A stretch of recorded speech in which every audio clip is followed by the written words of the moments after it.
If you've ever Googled what attachment style am I at 1 a.m. while pretending that you're just researching, then you, my friend, are in the right place.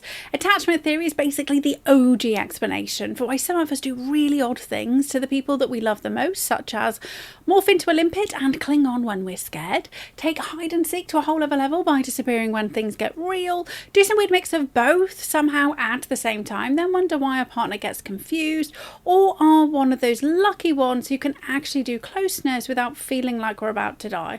Oh, and before you start diagnosing yourself like it's your new hobby, attachment style isn't a life sentence. It's just a pattern, and patterns can be updated. So here's the reason I care about this, and it's not because I love labels.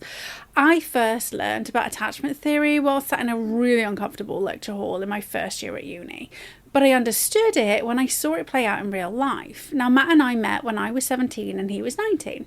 We were both working in Tesco's, him pushing trolleys and me on the checkout. And calling that early relationship toxic would be generous.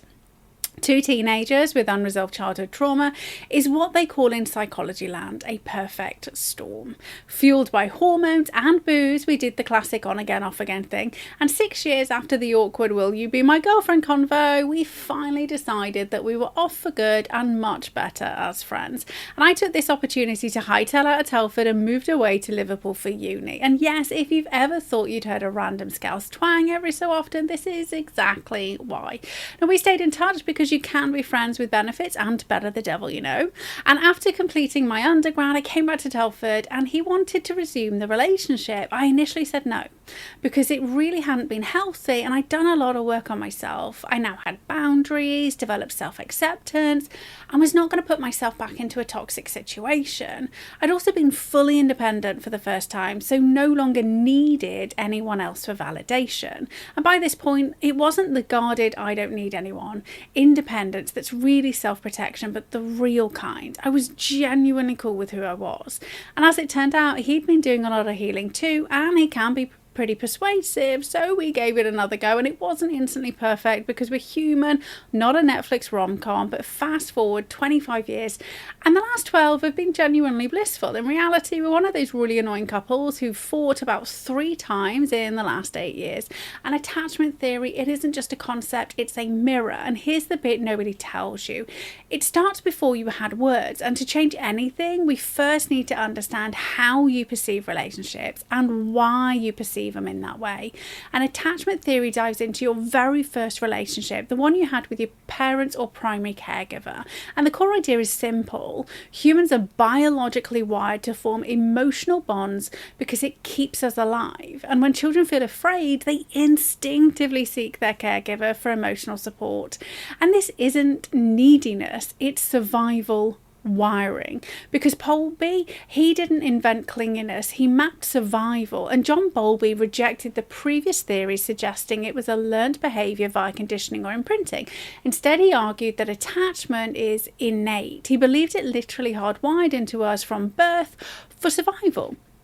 He also found that the success of early emotional bonding predicts later behavioural problems, not because you're doomed, but because your nervous system uses these to develop future expectations from others. And here's the strange situation, aka the most stressful toddler experiment ever. And in 1979, Mary Ainsworth and Sylvia Bell created the Strange Situation Procedure, the SSP, which was a way to assess attachment in children at around 12 months old. And this is done by separating the child from the mother, dumping a stranger in the room, and then reuniting the child just to see what happens.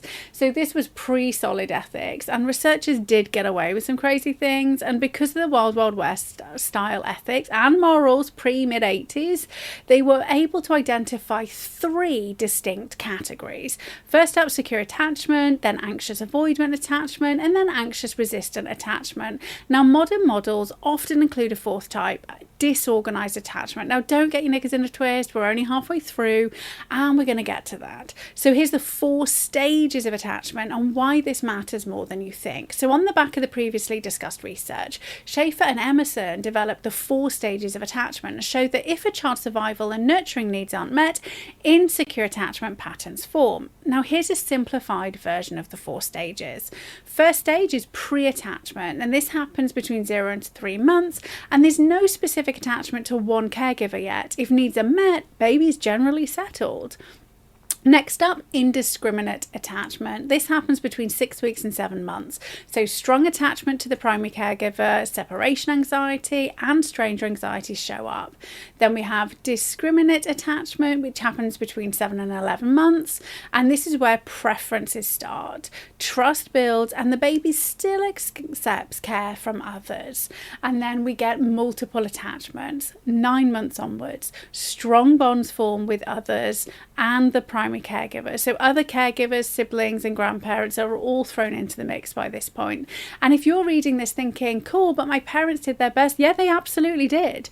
But your nervous system still learned what it learned. So what attachment style am I right now? Here's onto the practical bit. So I'm going to read out 4 common attachment styles written like a human, not like a textbook. And I'm going to say this clearly. This is not who you are. This is what your system does under stress, based on what it learned was safest. First up, secure attachment. So I can do closeness without losing myself. And securely attached children, they learn my needs matter, people come back, I can be upset and still be loved. And as adults, this often looks like that you can communicate your needs without panic, you don't interpret every delay as rejection, and you can tolerate conflict without spiraling. Second, we have anxious ambivalent, aka anxious resistant, which kind of looks like I need you, but I don't trust you. And this style can form when a child has little opportunity to develop dependable attachment. And as adults, it often shows up like hypervigilance in relationships, needing reassurance a lot, feeling abandoned really quickly, and overthinking texts like they're a crime scene. Thirdly, avoidant. So I'll handle it myself because needing people isn't safe. And avoidant attachment often develops when a child is punished for having needs or learns that closeness equates to pain. And in adults, this can look like shutting down when emotions rise, feeling smothered by normal closeness, intellectualizing feelings instead of actually feeling them, being fine until you're actually not. And in case you're wondering, this was me. For me, when my attachment system became activated, I wouldn't cry, I wouldn't plead, I wouldn't talk it out. I just went numb. Pure dissociation, complete shutdown. On the outside, it looked like silent treatment and going to bed, which then just made anger a much easier default. And just remember, it's a habit, not a life sentence. Lastly, we have disorganized, and this is where you're my comfort and my fear. So disorganized attachment can develop when the caregiver is both a source of comfort and a source of fear, inconsistent, unpredictable, or frightening. And as adults, this looks like craving closeness, then pushing it away, chaotic relationship cycles, feeling unsafe even when nothing is happening, a nervous system that can't decide what's dangerous.